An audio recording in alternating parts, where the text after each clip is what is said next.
तब आप और लड़ सकते हो, कोई बात नहीं है, पीछे से और मंगा लिए जाएंगे।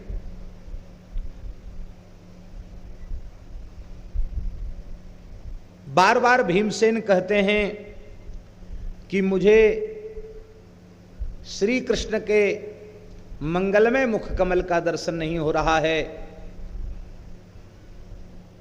गांडीवधारी अर्जुन का दर्शन नहीं हो रहा है, मेरी चिंता बढ़ती चली जा रही है। विशोक, जो मुझे खबर देगा उसको मैं इनाम दूंगा, पुरस्कार दूंगा, पुरस्कृत करूंगा। विशोक ने कहा कि भगवान, वो देखिए बानर की ध्वजा से युक्त कपिध्वज गांडीवधारी अर्जुन सामने से आ रहे हैं, शंख चक्र गदा पद्म धारण किए श्री कृष्ण कितने सुंदर दिखाई पड़ रहे हैं।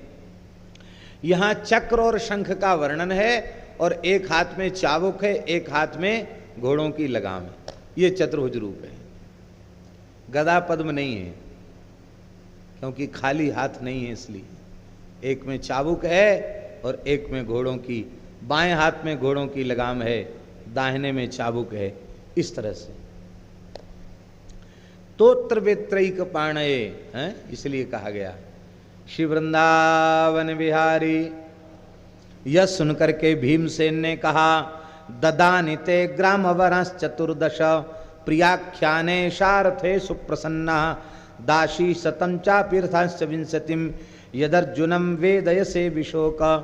तुमने अर्जुन और श्री कृष्ण का पता बताया है, दर्शन कराया है, इसलिए मैं तुम्हें विशोक 14 गांव की जागीर देता हूं, 100 दासियां प्रदान करता हूं, 20 रथ प्रदान करता हूं, स्वर्ण से मढ़े हुए 20 रथ तुम्हें इनाम के रूप में प्रदान करता हूं।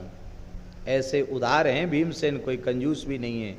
जैसे बलवान है ऐसे ही अपने सेवकों को खूब देकर प्रसन्न रखने वाले हैं। इधर अर्जुन दौड़कर भीमसेन के निकट आए हैं और आपस में रथों को मिला करके थोड़ी देर में सांकेतिक भाषा में सारी बातचीत कर ली है। क्या हुआ, कहाँ से गए और अब क्या विचार है। बोले बस विचार पक्का है, धर्मराज के चरणों में प्रणाम करके शपथ खा करके आया हूं कि कर्ण का वध किए बिना मैं लौटकर आपका दर्शन भी नहीं करूंगा और ये कवच भी तभी उतारूंगा जब कर्ण का वध कर दूंगा। ये निश्चय करके आया हूं। अब तो महाराज भयंकर युद्ध छिड़ गया। कर्ण ने भयंकर पराक्रम दिखाया, इतना पराक्रम दिखाया कि अर्जुन के रहते हुए ही नकुल सहदेव और भीमसेन के रहते हुए, धृष्टद्युम्न आदि महान वीरों के रहते हुए भी पांडवों की सेना तितर बितर हो गई, भाग खड़ी हुई पांडवों की सेना। श्री व्यासी वर्णन कर रहे हैं, तत्र भारत कर्णस्य लाघवेन महात्मनः तुतुसुर देवता सर्वाः सिद्धाश्च सहचारणैः। आज कर्ण के अस्त्र कौशल से संपूर्ण देवता संतुष्ट हो गए, क्योंकि आकाश देवताओं से खचाखच भरा। ब्रह्मा जी भी हैं, शंकर जी भी हैं, देवराज इंद्र भी हैं, सब युद्ध के मैदान में खड़े हुए हैं, आकाश में खड़े, सब प्रसन्न हो गए। सिद्ध चारण भी प्रसन्न हो गए, आकाश से पुष्पों की वर्षा करने लग गए। और धरती के जितने वीर थे वे भले ही पांडवों के पक्ष के ही क्यों न हो, वे सब के सब कहने लग गए। कौरव पक्ष के लोग तो करेंगे ही अपने सेनापति की बड़ाई, पर शत्रु पक्ष के वीर भी यह मानने लग गए कि कर्णो रथवर श्रेष्ठम श्रेष्ठम सर्वधनुष्मताम। सब ने निश्चय कर लिया कि महारथियों में कर्ण सबसे श्रेष्ठ है और धनुर्विद्या के पारंगत वीरों में कर्ण सबसे श्रेष्ठ है। उस युद्ध में सबने स्वीकार कर लिया। कर्णमेकम रणे योधम मेनिरे तत्र शात्रवा। शत्रुओं ने भी अनुभव किया कि इस युद्ध में अब एकमात्र योद्धा कर्ण बचा है। इतना भयंकर पराक्रम है महाराज कर्ण का। अर्जुन ने भी कसर नहीं छोड़ी अर्जुन ने भी कौरवों का विनाश करके खून की नदी बहा दी और भगवान से कहा कि अब कर्ण के पास ले चलो रथ, क्योंकि नहीं तो यदि मेरे पहुंचने में विलंब हुआ तो पांडवों की हमारी सेना सूखे जंगल के समान जल जाएगी। कर्ण अपने रोष की अग्नि में, शराग्नि में सबकी आहुति दे देगा।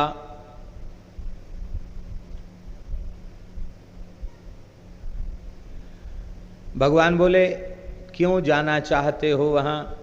बोले ना हत्वा समरे कर्णम निवर्तिष्ये कथंचन। हे केशव, मैं सत्य कह रहा हूं, बिना कर्ण का वध किए आज मैं लौटूंगा नहीं, आज मैं अवश्य ही कर्ण का वध कर दूंगा।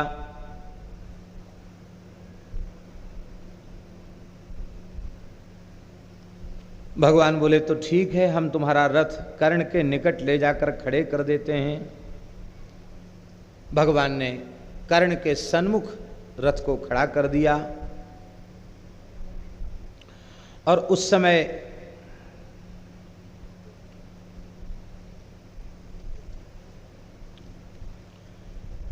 अर्जुन और कर्ण दोनों एक दूसरे के सामने हैं, अपनी संपूर्ण शक्ति लगा करके युद्ध कर रहे हैं। भीमसेन ने भी इस युद्ध में बड़ा भारी पराक्रम दिखाया है। कर्ण का पराक्रम तो प्रसिद्ध है ही।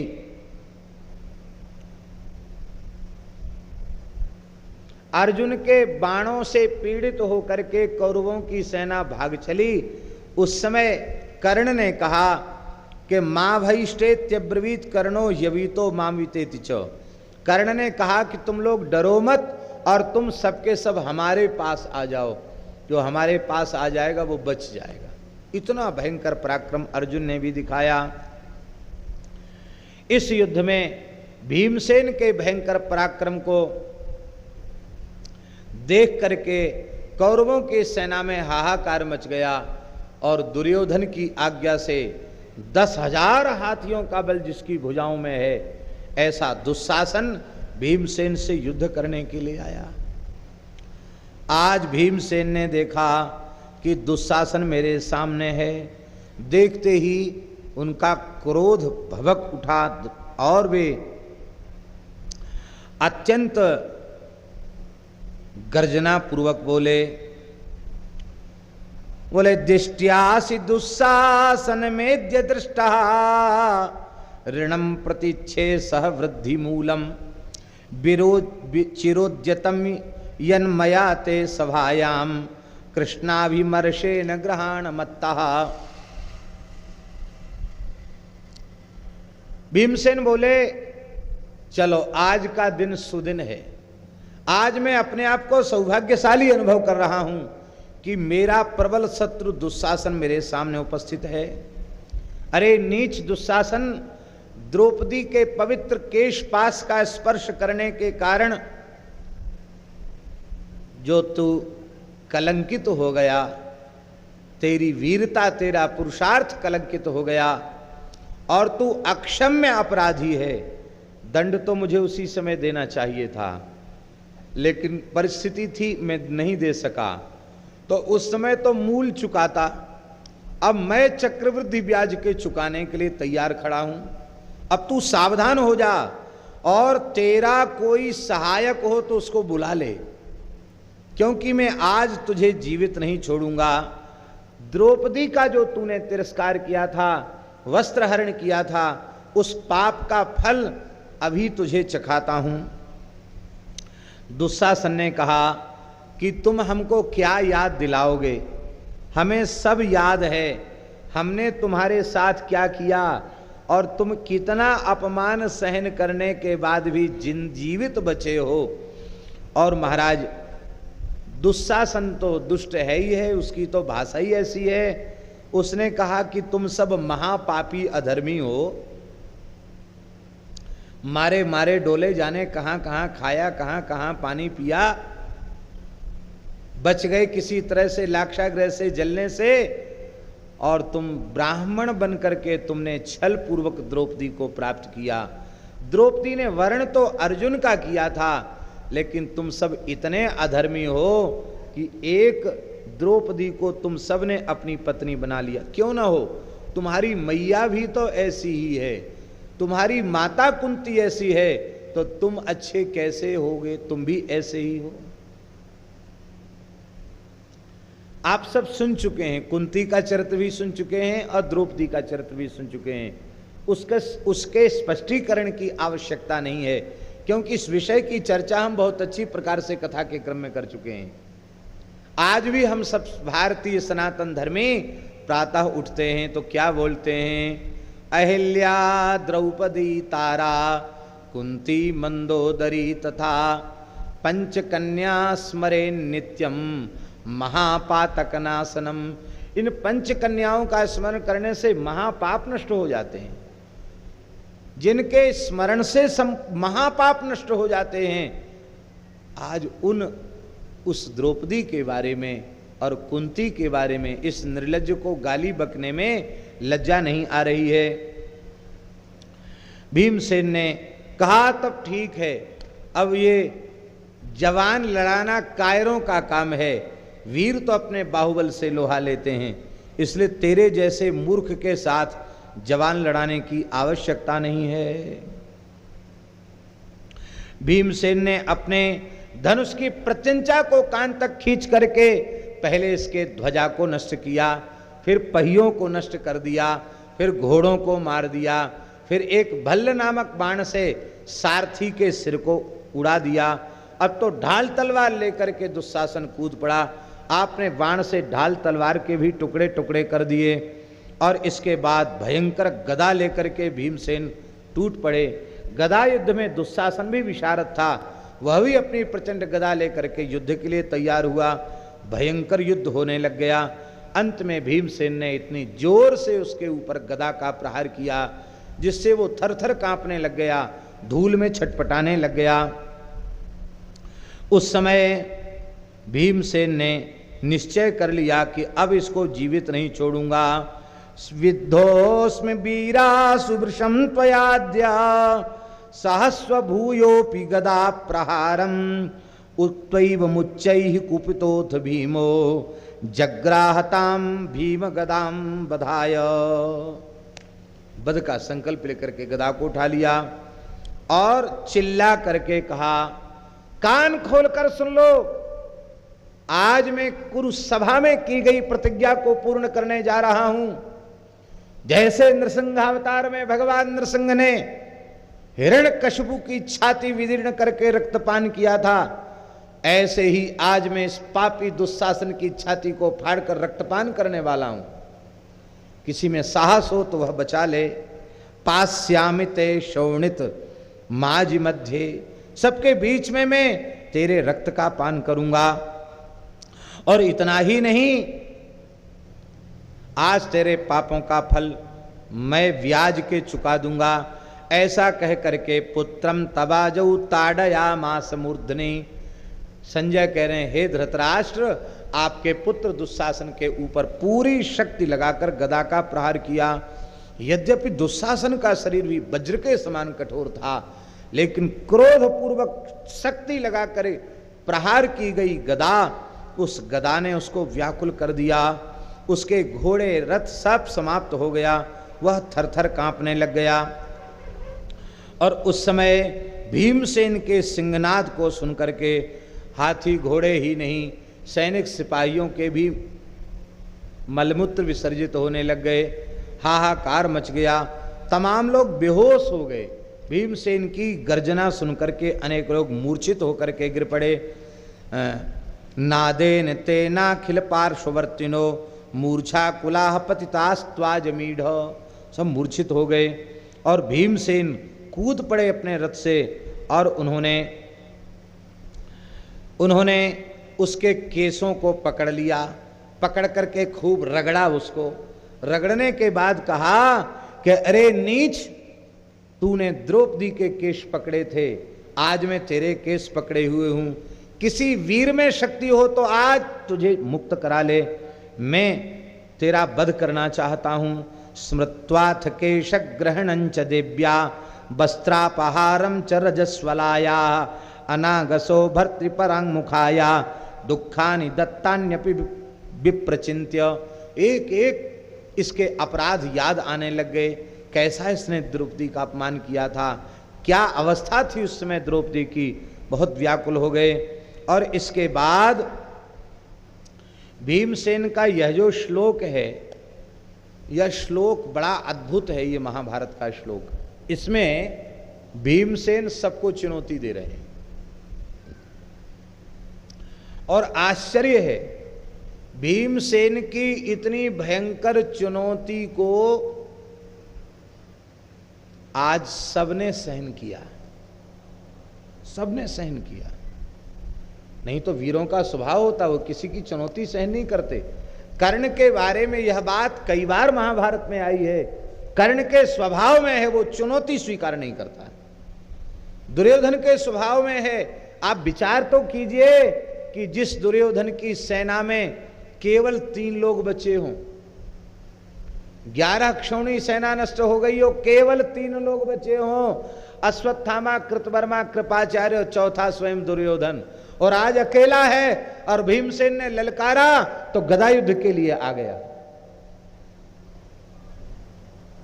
दुर्योधन भी चुनौती स्वीकार नहीं करता। अर्जुन की भी प्रतिज्ञा है, अर्जुन किसी की चुनौती स्वीकार नहीं कर सकते, उनके सामने कोई नहीं बोल सकता। लेकिन आज भीमसेन कह रहे हैं तत्राह कर्णम, नाम ले लेकर के, तत्राह कर्णम च सुयोधनं च कृपं च द्रोणिं कृतवर्माणमेव निहन्मि दुस्सासन मध्य पापम संरक्षिताम मध्य समस्त योधा। कर्ण कान खोलकर सुन ले, दुर्योधन कान खोलकर सुन ले, कृपाचार्य, अश्वत्थामा, कृतवर्मा कान खोलकर सुन लें। और अब अधिक नाम लेने से लाभ क्या है, इस समय कुरुक्षेत्र के मैदान में खड़े हुए समस्त योद्धा सुन लें। आज मैं दुस्शासन का वध करके इसका रक्तपान करने वाला हूं। किसी में बल हो, पुरुषार्थ हो तो आज इस पापी को मेरे हाथ से बचा लें। महाराज, यहां तक महापुरुषों ने भाव दिया है कि उस समय इतना, ये लिखा हुआ महाभारत में लिखा है कि भीमसेन उस समय इतने तेजस्वी हो गए कि बड़े बड़े वीर उनकी ओर देख नहीं पा रहे थे।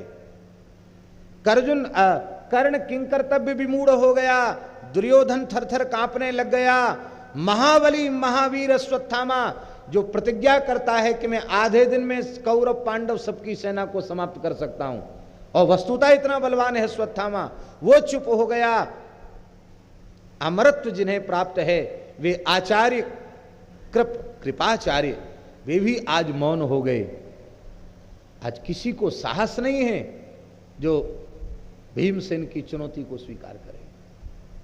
युद्ध बंद हो गया, स्तब्धता छा गई, सब एकमात्र भीमसेन की ओर देख रहे हैं, मूक दर्शक बनकर के खड़े हुए हैं। लेकिन इन सब में सर्वाधिक तेजस्वी अर्जुन हैं, क्योंकि साक्षात नरावतार हैं। ये भाव है इस कथा में, समस्त योद्धा के ऊपर ये भाव है। जब समस्त योद्धा सुन लें मेरी चुनौती को, अर्जुन को सहन नहीं हुआ।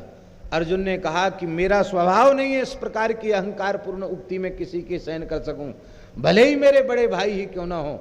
मैं आज जाता हूं, तुमने ऐसा क्यों कहा, शब्द वापस लो। अर्जुन के रहते हुए ऐसा कैसे कहा तुमने, आपने ऐसा कैसे कहा। हमारे पूज्य महाराज जी कहते थे, महाराज जी कहते भगवान ने अर्जुन का हाथ पकड़ लिया और कहा, अर्जुन इसमें भीमसेन नहीं बोल रहे हैं, इस दुस्शासन के वध के लिए मैंने नृसिंहावतार का आवेश इस समय भीमसेन को प्रदान कर रखा है। इस समय संपूर्ण सृष्टि के देवी देवता और कोई भी आकर भीमसेन के सामने युद्ध करें तो वे भीमसेन से जीत नहीं सकते हैं। इस समय मेरे नृसिंहावतार का आवेश भीमसेन को प्राप्त है, इसलिए तुम महिमा को स्वीकार करो। अर्जुन ने मन ही मन भीमसेन को प्रणाम किया है। ओम नमो भगवते नरसिंहाय। आज नरसिंह का दर्शन भीमसेन में हो रहा है। और उस समय भीमसेन ने कहा, अरे अरे नीच दुशासन, तू यह तो बता वह तेरी कौन सी भुजा है जिससे तूने द्रौपदी की चोटी पकड़कर घसीटा था। दुशासन बोला, भीम यह वही मेरी भुजा है जिसने हजारों गायों का दान ब्राह्मणों को किया है। यही वही भुजा है जिसने युद्ध में शत्रुओं के मान का मर्दन किया है। ये वही भुजा है जिससे अनेक युवतियों के वक्षस्थल का मर्दन किया गया है। ये वही भुजा है जिससे द्रौपदी के केशपाश का मर्दन किया गया है। प्रशंसा की तो सब बातें इसके मुंह से निकली, ये बात भी मुंह से निकल गई कि अनेक युवतियों का शील हरण जिससे किया गया वो मेरी भुजा है। ऐसे दुष्ट को तो सजा मिलनी ही है। भीमसेन हंसने लगे, बोले अच्छा वही तेरी भुजा है। एक लात लगाई, थर थर कांपने लग गया। भीमसेन ने छाती पर लात रखी और उसके वज्र के समान तुल्य दाहिनी भुजा को बहुत जोर की गर्जना करते हुए शरीर से बाहर निकाल दिया, उखाड़ लिया भुजा को। और भुजा को उखाड़कर उसी की भुजा से उसकी पिटाई करने लगे। ले अब पीट, तेरा हाथ तुझे पीट रहा है। वहां जितने सैनिक खड़े थे उनको भी विशाल भुजा घुमा घुमा करके परिघ के समान हिलाने लग गए। लोग थर थर कांपने लग गए और बोले, तू गौ गौ ओ बैल कहकर हमें चिढ़ा रहा था, अब फिर बैल बैल कह करके फिर बोल।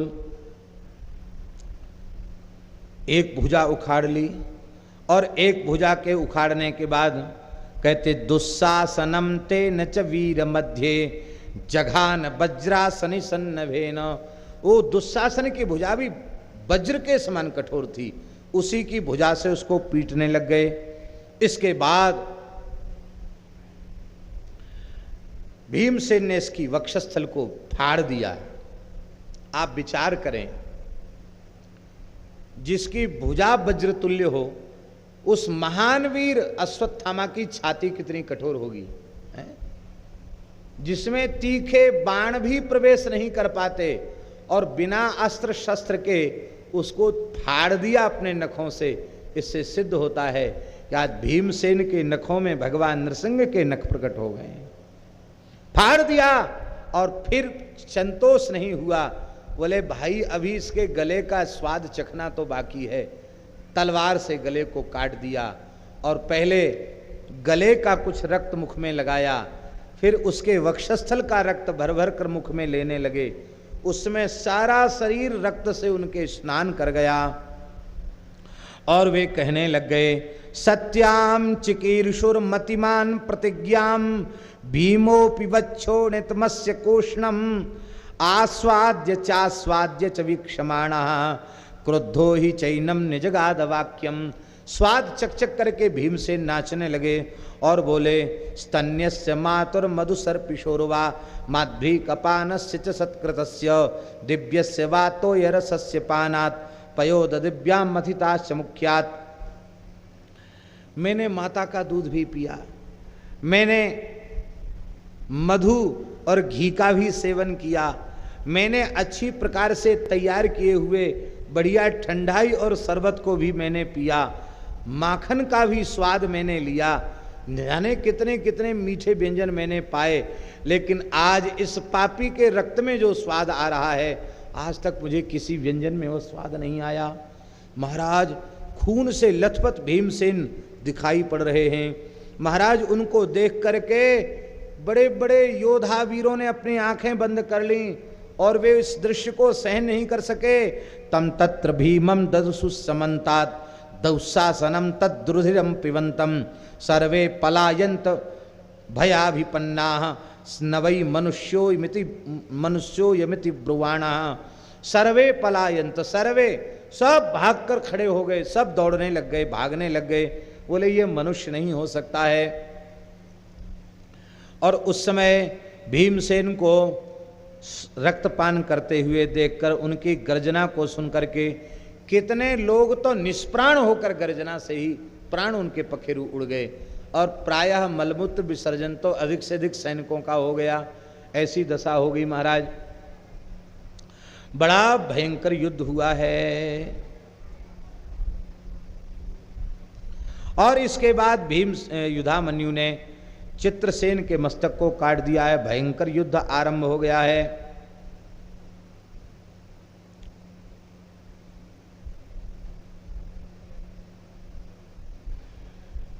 दुर्योधन के नेत्रों से आंसुओं की धार बह रही है। भाइयों के सहित वह अपने जीवन से निराश हो गया। आज भीमसेन के आगे किसी की हिम्मत चूं करने की नहीं, सब चुप, जैसे सबको सांप सूंघ गया हो, ऐसी हालत हो गई। भीमसेन गर्जना करते हुए भगवान श्री कृष्ण के निकट पहुंचे, अर्जुन के निकट पहुंचे और वीरो, मैंने जो प्रतिज्ञा की थी आज मैंने उसे पूर्ण कर दिया है। भीमसेन बड़े विलक्षण महापुरुष हैं। वे कह रहे हैं कि यज्ञ में शुष्टकृत होम होता है। शुष्टकृत होम जानते हैं? शुष्टकृत होम किए बिना आहुति पूर्ण नहीं मानी जाती है।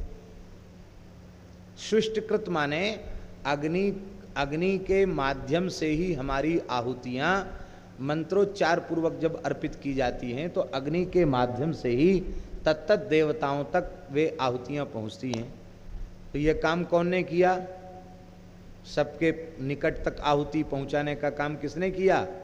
अग्नि ने। तो अग्नि भगवान ने इतना काम किया है तो उनको विशेष आहुति मिलनी चाहिए कि नहीं? तो एक प्रथम जो 4 आहुति में अग्नये नमः, वो तो आहुति है ही है, किंतु संपूर्ण हवन कर्म संपन्न हो जाने के बाद अब कोई आहुति शेष न बची, तब शिष्टकृत होम होता है। उसको शिष्टकृत आहुति कहते हैं। अर्थात हे अग्ने, आपने हमारे आहुतियों को उन देवताओं के पास तक पहुंचाया, इसके लिए हम आपको धन्यवाद देते हैं, आपके प्रति कृतज्ञ हैं। यह विशिष्ट आहुति आपको अर्पित कहते हैं। इसको शिष्टकृत होम कहते हैं श्री। और इस शिष्टकृत होम के बाद जो हिंसात्मक यज्ञ होते हैं उनमें यज्ञीय पशु का भी होता है प्रयोग। भीमसेन ने कहा कि मैंने दुर्योधन के रक्त से इस रण यज्ञ में सुष्टकृत आहुति तो कर दी, अब यज्ञीय पशु पूर्णाहुति में दिया जाएगा। तो वो पूर्णाहुति वाला होम दुर्योधन का मस्तक काट करके मैं संपन्न करूंगा। इसलिए हे वीरो, अभिनंदन हो। भगवान हंसने लग गए। भगवान ने कहा बिल्कुल ठीक है। इसके बाद अब दुर्योधन को थोड़ी देर में होश आया। तब दुर्योधन ने कहा, क्या देख रहे हो, पकड़ लो पापी भीमसेन को, मार डालो पकड़ करके। 10 भाइयों को भेजा। भीमसेन तो मस्त थे ही अपनी नशा में। महाराज, उन्होंने कैसे मारा? कहते हैं, तास्तु भल्लैर महावेगैर 10 भारतान रुक्मांगदान रुक्मपुंखई पार्थो निन्यो यमक क्षयम। अद्भुत अस्त्र कौशल है भीमसेन का। 10 को एक साथ 10 भल्ल नाराज प्रत्यंचा पर चढ़ाकर संकल्प किया और 10 के मस्तक एक साथ, जय सिया राम, साहब का मस्तक धड़ से अलग हो गया। अब तो बचे खुचे लोग भागने लग गए। और इस प्रकार से भीमसेन ने संपूर्ण युद्ध का एक यज्ञ के रूप में वर्णन किया है। लंबा प्रकरण है, उस प्रकरण को हम नमस्कार करते हैं। कौरव वीरों ने कुलिंदराज के पुत्रों के सहित फिर आक्रमण किया है। तब अर्जुन ने, भीमसेन ने हाथियों का संहार किया, कुलिंदराज पुत्रों का संहार किया और अर्जुन का कर्ण का पुत्र वृषसेन जो अभिमन्यु के जैसा ही पराक्रमी था, जिसने युद्ध में बड़े बड़े पराक्रम दिखाए थे, कर्ण का पुत्र भी था और कर्ण का युवराज भी वह था। आज अर्जुन ने कहा जैसे तुम लोगों ने अन्यायपूर्वक हमारे पुत्र अभिमन्यु को मारा है, मैं न्यायपूर्वक तेरे ही सामने तेरे पुत्र को समाप्त करूंगा, घोषणा की है।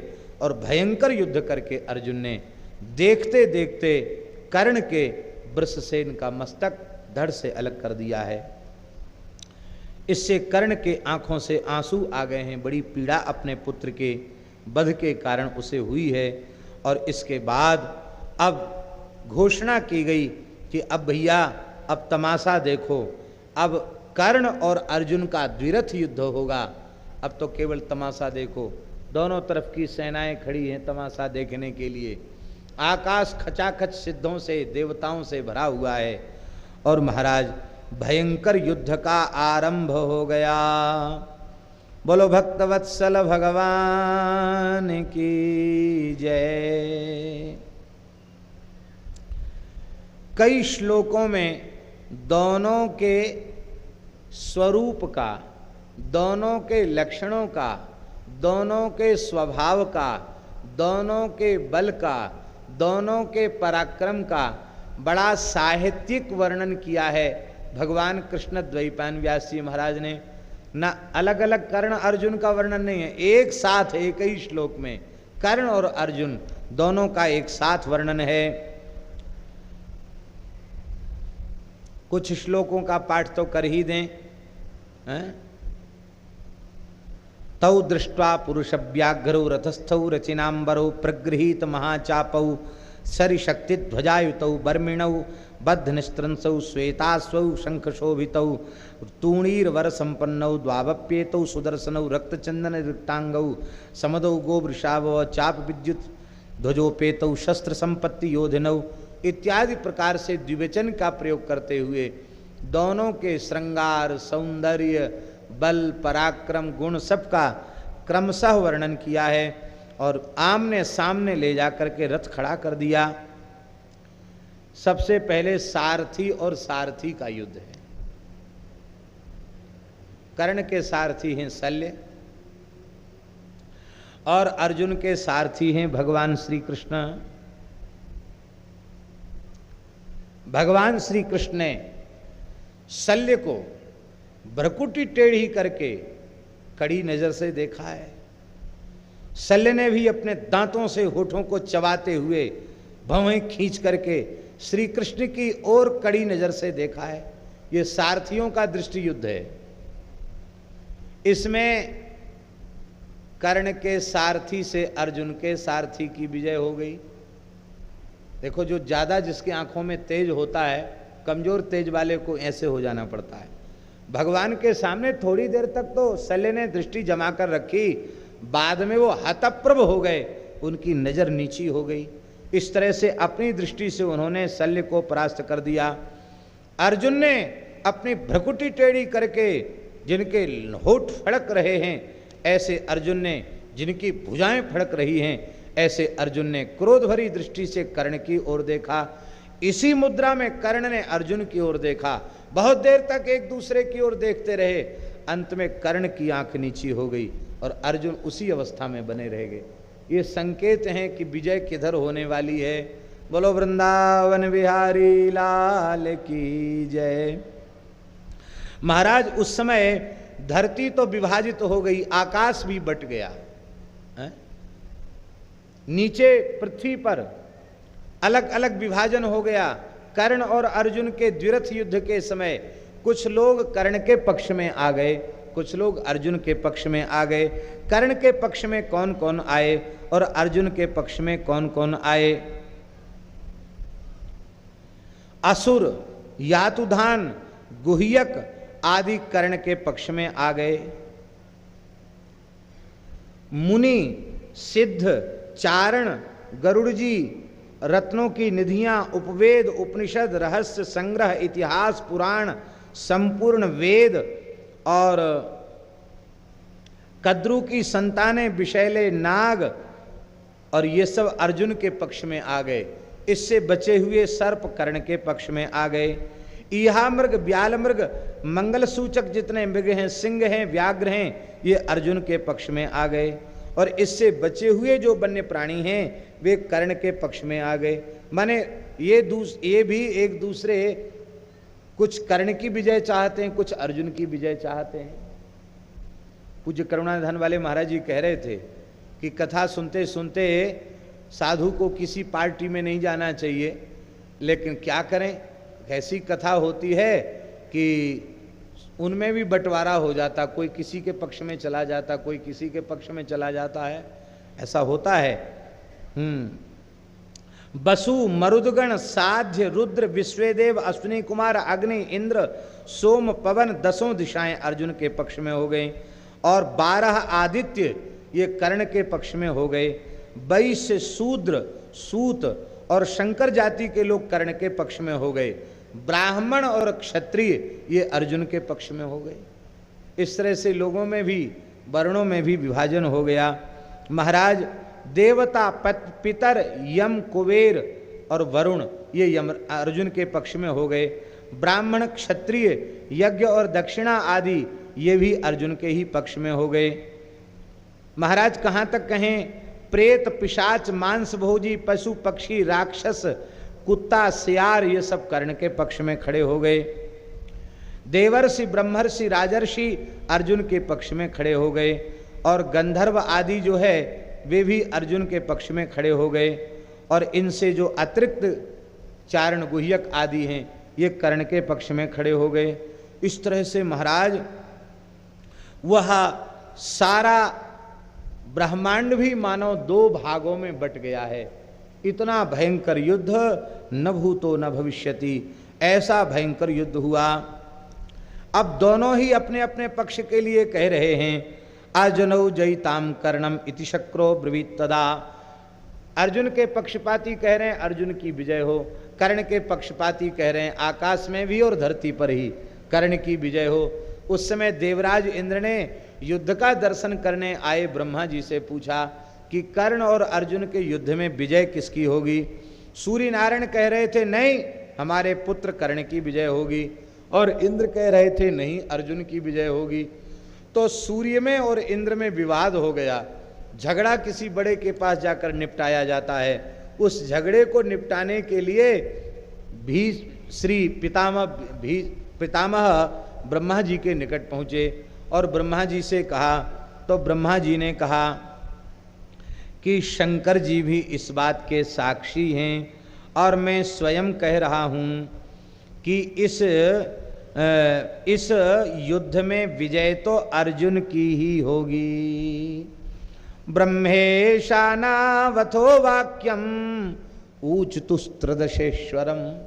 इंद्र से शंकर जी और ब्रह्मा जी ने कहा, विजयो ध्रुवमेवास्य विजयस्य महात्मनः खांडवे येन हुतभुक्तोषिता सभ्यसाचिना।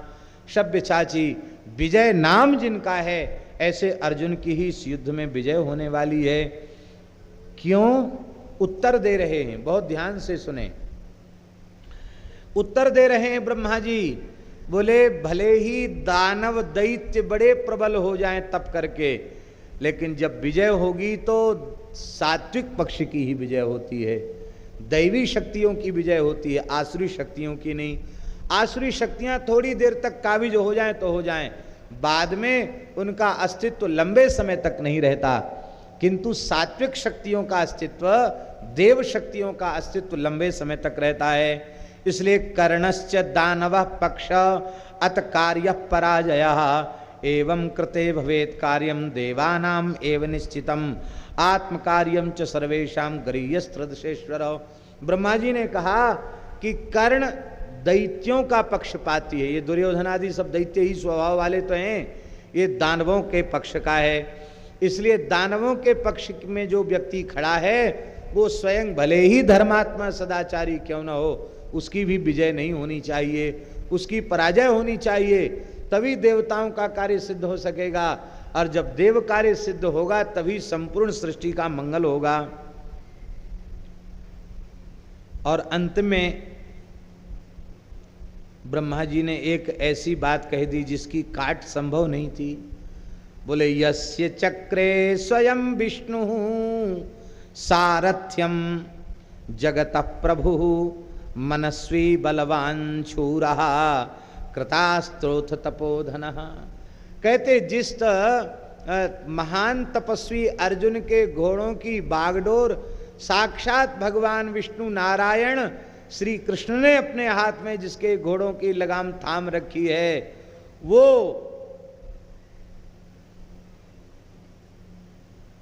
अर्जुन भला पराजित कैसे हो? भगवान ही जिसके, हम लोग मंगलम भगवान विष्णु मंगलम गरुड़ध्वजा मंगलम पुंडरीकाक्षो मंगलायतनो हरि कह करके मान लेते हैं कि मंगल हो गया, और स्वयं मंगलम भगवान विष्णु ही आगे बैठे हैं, तो अमंगल कहाँ से होगा, पराजय कहाँ से होगी?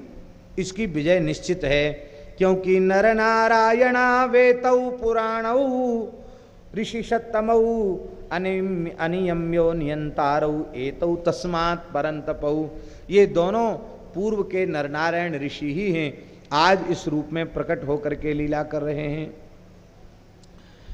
अब महाराज ये तो आकाश की बात हुई, इधर सर्पों का चिन्ह जिसकी ध्वजा पर बना हुआ है, वो सर्पयुक्त ध्वज, वो भी चैतन्य है महाराज ध्वज, वो ध्वज लड़ गया बानर ध्वज से, और हनुमान जी महाराज अर्जुन की ध्वजा पर, तो ध्वजा और ध्वजा में युद्ध हो गया। उस ध्वजा ध्वजा के युद्ध में हनुमान जी से भला कौन जीतने वाला? हनुमान जी ने चीड़-फाड़ कर दिया वहीं राम जी की दया से, और रथ का रथ से युद्ध हो गया। उस रथ के रथ से युद्ध में अर्जुन के रथ की ही विजय हुई, क्योंकि साक्षात श्री कृष्ण बैठे हुए हैं। बड़ा विचित्र वर्णन है महाराज। और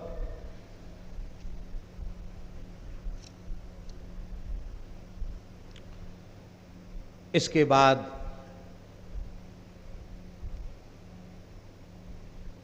दोनों में बाक युद्ध भी हुआ, और इसके बाद अस्त्र युद्ध आरंभ हो गया।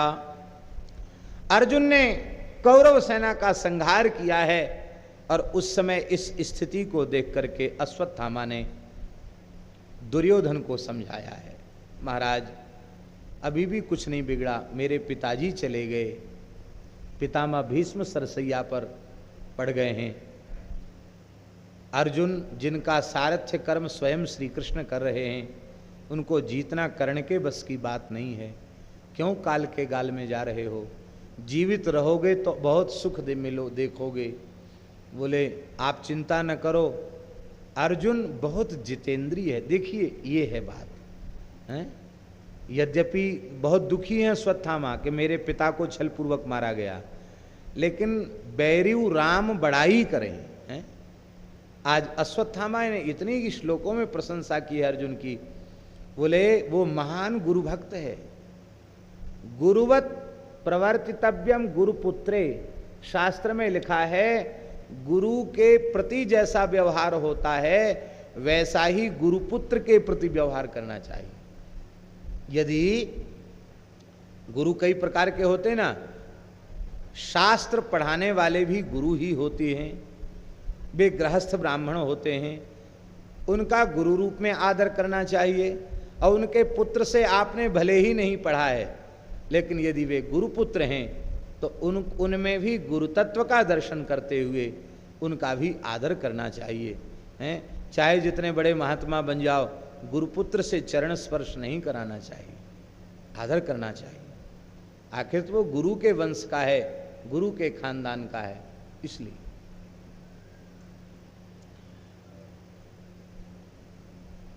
विरक्त परंपरा उसका गृहस्थ से कोई लेना देना संबंध नहीं रहता, क्योंकि आश्रम की दृष्टि से वह श्रेष्ठ है, चतुर्थाश्रमी है, किंतु उसमें भी मर्यादा है।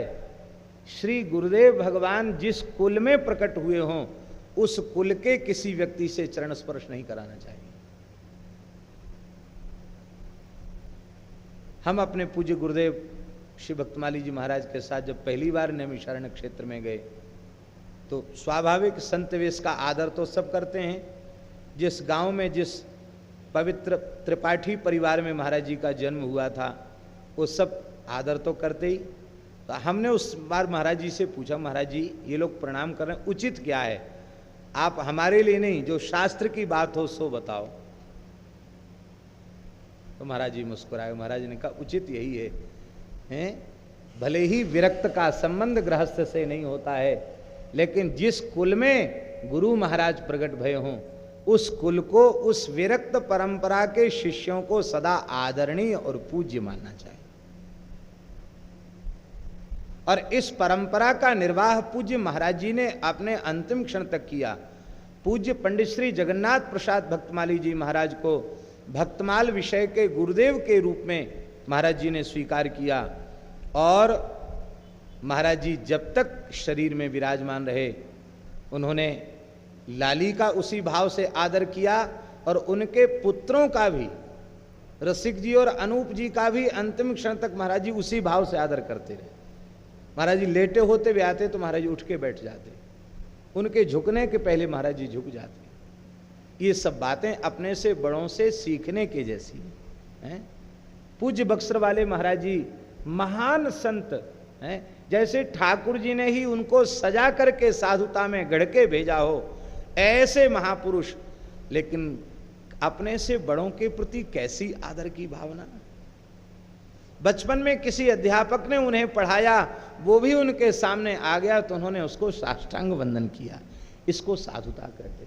हम अहंकार में ऐसे फूले हुए हैं, हम अपने से बड़ों के सामने झुकना ही नहीं चाहते हैं। महाराज जी थोथे अहंकार में कुछ नहीं रखा है। अहंकार जितना बढ़ता चला जाएगा, हम भगवान से उतना दूर होते चले जाएंगे, और हमारे हृदय में दैन्य भाव जितना आता चला जाएगा, हम भगवान के उतने निकट होते चले जाएंगे। क्योंकि यह दरबार दीन को आदर रीति सदा चलाई। भगवान के दरबार में दीनों का आदर है।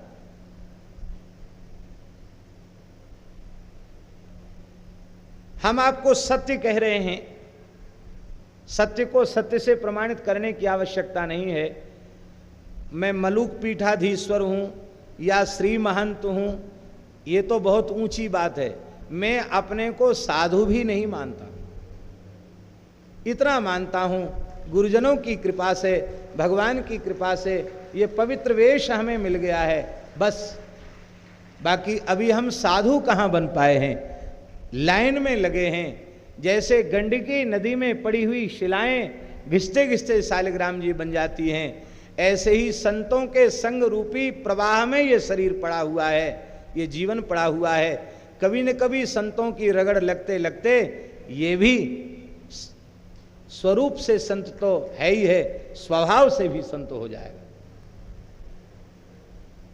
लेकिन हम लोग महाराज जी रहे हैं आडंबर में, न जाने कितनी उपाधियां अज्ञान के कारण जन्म से हमने बटोर रखी हैं। उनको तो अपने ज्ञान से, विवेक से नष्ट कर नहीं पाए, और न जाने कितनी अविद्या जनित उपाधियों को बटोर करके अब भगवान से दूर होते चले जा रहे हैं। अपनी आत्मा के ज्ञानमय स्वरूप को आवृत करते चले जा रहे हैं। नारायण। श्री वृंदावन बिहारी लाल की जय। तो नारायण, अश्वत्थामा ने कहा मुझे विश्वास है अर्जुन जितना आदर आचार्य द्रोण का करते, उतना ही आदर मेरा करते। मुझे विश्वास है यदि मैं प्रस्ताव लेकर जाऊंगा तो अर्जुन नहीं ठुकराएंगे। रही युधिष्ठिर की बात, युधिष्ठिर, दुर्योधन, तुम्हारा दुर्भाग्य ये है कि तुम अब तक युधिष्ठिर को नहीं पहचान पाए। वो तुम्हें दुर्योधन नहीं, वे तुम्हें सुयोधन कहकर संबोधित करते हैं। वे परम क्षमाशील हैं, सदाचारी हैं, जितेंद्रिय हैं, गुरु भक्त हैं, कृष्ण भक्त हैं, और मुझे गुरुपुत्र मानकर मेरी बात को टालेंगे नहीं। अरे किसी ब्राह्मण की बात युधिष्ठिर नहीं टालते, फिर भला अश्वत्थामा की बात कैसे टाल देंगे? मैं आचार्य पुत्र हूं, एक बार तुम मुझे अवसर तो दो, मैं संधि का प्रस्ताव लेकर जा रहा हूं। लेकिन महाराज इसने कह दिया, बोले गुरुपुत्र आपका सौहार्द बहुत अच्छा है, हम आपके भाव का आदर करते हैं, लेकिन जिस अखंड लक्ष्मी का मैंने अकेले भोग किया हो 13 वर्ष तक, अब मैं युधिष्ठिर के नीचे रहकर उसका भोग करूं, ये दुर्योधन के जीवन में संभव नहीं है। मैं टूट सकता हूं पर झुकने का मेरा अभ्यास नहीं है। राम जी कहने वाले भले ही कहें कि हम टूट सकते हैं, झुक नहीं सकते, लेकिन कहो चाहे मत कहो, जो टूटता नहीं वो झुकता नहीं, उसको टूटना तो है ही है, और जो झुक जाते हैं उनको टूटना नहीं। महाभारत में समुद्र का और नदियों का एक संवाद है। समुद्र और नदियों के संवाद में समुद्र ने नदियों से पूछा है कि वर्षा के काल में बड़े बड़े पेड़ों को बहाकर तुम ले आती हो, कितने वर्षों से लगे थे, आंधी तूफान की तरफ बाढ़ में पेड़ बहे चले आते हैं, और तुम्हारे तटों पर लगी हुई घास बेत, वे बाढ़ उतरने के बाद टस से मस नहीं वहीं कोई हरे भरे हो जाते हैं, क्या कारण है? नदियों ने कहा पेड़ हमारे सामने अड़ के खड़े होते हैं, तो हम भी अपने यौवन में होती हैं, हमको भी सैन्य होता, हमको सीना दिखा के क्यों खड़े हैं, उनको मैं धराशायी करते हुए ले आती हूँ। और ये छोटे छोटी घास तृण आदि, ये बेतस के वृक्ष, ये सब जो हैं हमको देखकर ऐसे सिर झुका लेते हैं, निकल जाओ हमारे ऊपर से। तो इसलिए विनम्र होने के कारण हम इनको खोदती नहीं हैं, इन्हें नष्ट नहीं करती हैं। भैया कैसी भी भयंकर विकट परिस्थिति आवे, विनम्र व्यक्ति उस विकट परिस्थिति को भी अपनी विनम्रता के कारण वो विकट परिस्थिति को भी अनुकूल बना लेता है। और जो अहंकारी पुरुष होते हैं महाराज, विकट परिस्थिति में वे टूट जाते हैं, झुकना आता नहीं उनको, वो टूट जाते हैं, खत्म हो जाते हैं। इसलिए विनम्रता भीतर से होनी चाहिए। इतनी सुंदर बात कही है श्री महाराज अश्वत्थामा जी ने।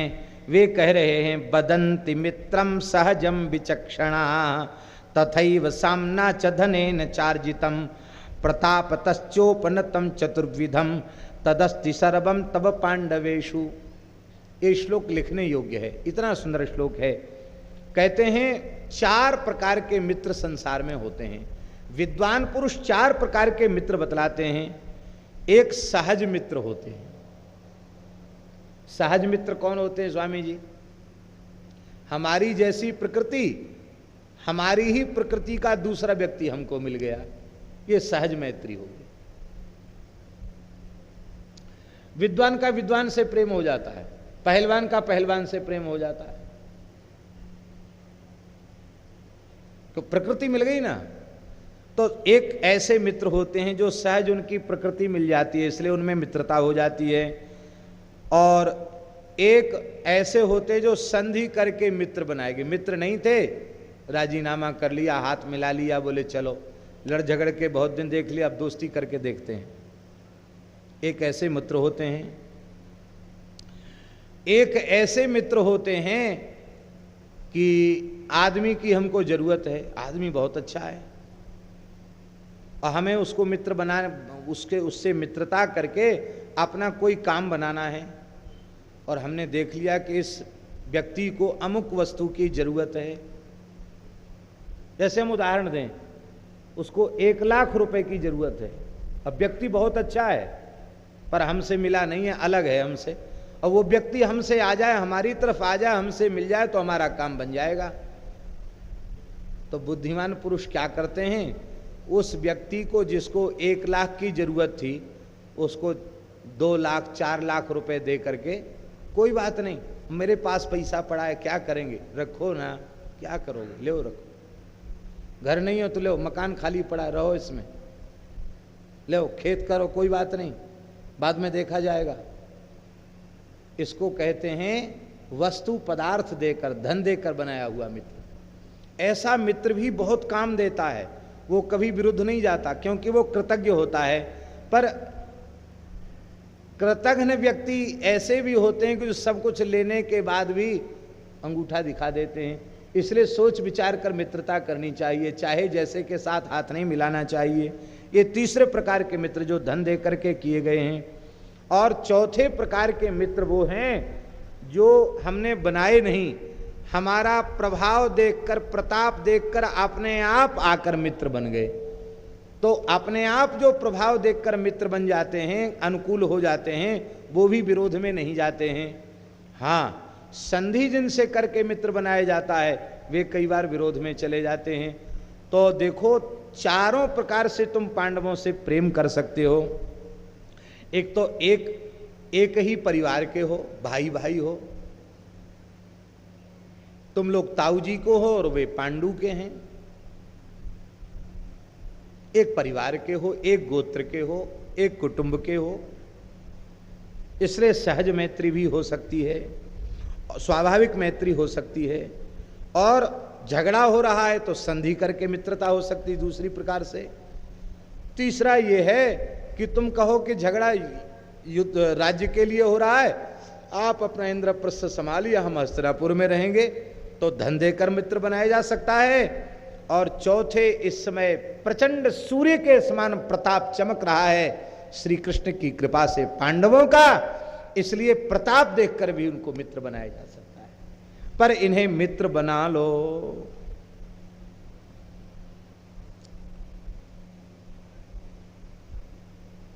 और नहीं तो ये कर्ण को मार डालेगा और कर्ण के मरने पर अनर्थ हो जाएगा, क्योंकि इस समय भूमंडल पर कर्ण के जैसा कर्ण ही है। लेकिन महाराज इतना बढ़िया उत्तर दिया है दुर्योधन ने। उसने कहा, देखिए अश्वत्थामा जी, जैसे मरने वाले को दवाई अच्छी नहीं लगती, ऐसे ही तुम्हारी हितपूर्ण बातें इस समय हमें अच्छी नहीं लग रही, इसलिए बेकार की बातें मत करो, लड़ो। बोले ठीक है, लड़ना तो है ही है। अब कर्ण अर्जुन का भयंकर परिणाम, भयंकर युद्ध आरंभ हुआ है। महाराज इतना भयंकर युद्ध आरंभ हुआ है जिसका कोई ठिकाना नहीं है। इस युद्ध में एक बार अर्जुन थोड़े निराश हुए हैं, तो भगवान ने उनको ललकारा है और कहा कि अरे तुम ऐसे समय पर तुम निरुत्साहित हो रहे हो, ये ठीक नहीं है, तुम पूरी शक्ति लगा करके युद्ध करो। और उस समय उन्होंने कहा कि नहीं ठीक है, मैं अवश्य ही इससे युद्ध करूंगा, कोई चिंता की बात नहीं है, आप अपने मन में निश्चिंत हो जाएं। अब तो महाराज इधर कर्ण ने अपनी भयंकर बाण वर्षा से सबको घायल कर दिया है। श्री कृष्ण को घायल किया, अर्जुन को घायल किया, भीमसेन को घायल कर दिया है। महाराज 18 बाणों से श्री कृष्ण को घायल किया है और कर्ण की ध्वजा को अर्जुन ने 4 बाणों से घायल किया है। 1 बाण से शल्य को घायल किया है, 3 बाणों से कर्ण को घायल किया है और सभापति नाम वाले राजकुमार का वध कर दिया है जो पार्श्वरक्षक बन करके चल रहा था।